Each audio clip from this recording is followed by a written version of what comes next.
O brasileiro já viu esse filme. Ruas vazias, lojas e restaurantes fechados, cadáveres empilhados nas calçadas. Coronavírus? Não. Gripe espanhola. A pandemia que matou mais de 50 milhões de pessoas no mundo inteiro há pouco mais de 100 anos. Em 1918, a Primeira Grande Guerra Mundial estava acabando, deixando um saldo de mais de 5 milhões de mortos.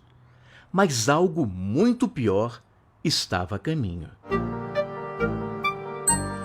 A gripe espanhola, na verdade, não nasce na Espanha.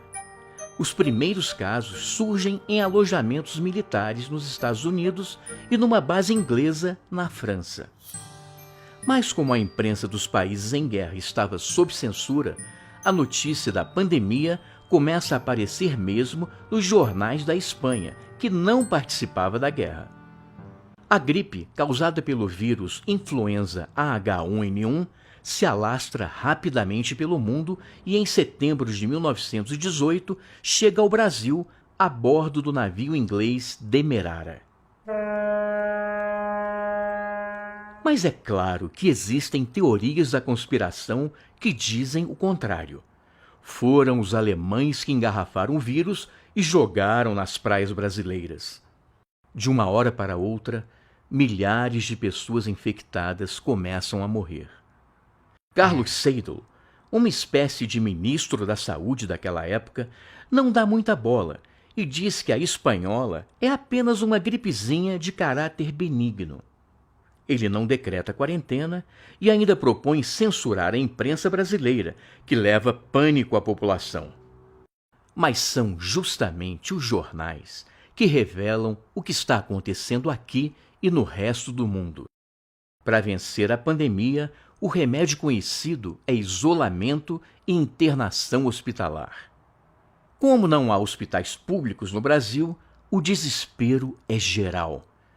As pessoas procuram as delegacias e as farmácias em busca de orientação. Vende-se de tudo. Água tônica de quinino, elixir milagroso, sabonete. Quem não tem dinheiro faz uma mistura de cachaça, mel e limão que passa a ser conhecida como caipirinha. Até automóvel é anunciado como forma de evitar a gripe, fugindo das aglomerações dos transportes públicos. Mas nada disso adianta. Em apenas um dia, a cidade do Rio de Janeiro contabiliza 920 mortos. Faltam coveiros e os corpos apodrecem nas ruas. Por isso mesmo, a polícia tira, à força, pessoas de dentro de casa para ajudarem nos enterros, que eram feitos sem velório e muitas vezes em plena madrugada. Pressionado, o governo coloca o renomado cientista Carlos Chagas, que havia trabalhado com Oswaldo Cruz, no comando da saúde pública. Ele cria 5 hospitais improvisados e mais de 20 postos de atendimento. Distribui cartilhas e panfletos com recomendações de higiene e isolamento. Lave as mãos constantemente, se da gripe quer livrar-se. Arranje um jeito e disfarce, evite o aperto de mão. Mas, se vexado consente, lave as mãos frequentemente com bastante água e sabão.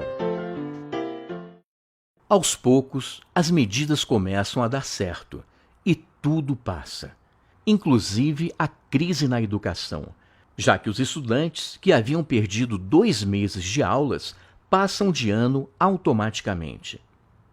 Rodrigues Alves, o recém-eleito presidente da República, é mais uma vítima da gripe, que mata cerca de 35 mil brasileiros. Só então, a saúde pública começa a ser levada a sério no Brasil, o que levaria à criação de um ministério em 1930. Como diria o pensador Edmund Burke, o povo que não conhece sua história está condenado a repeti-la.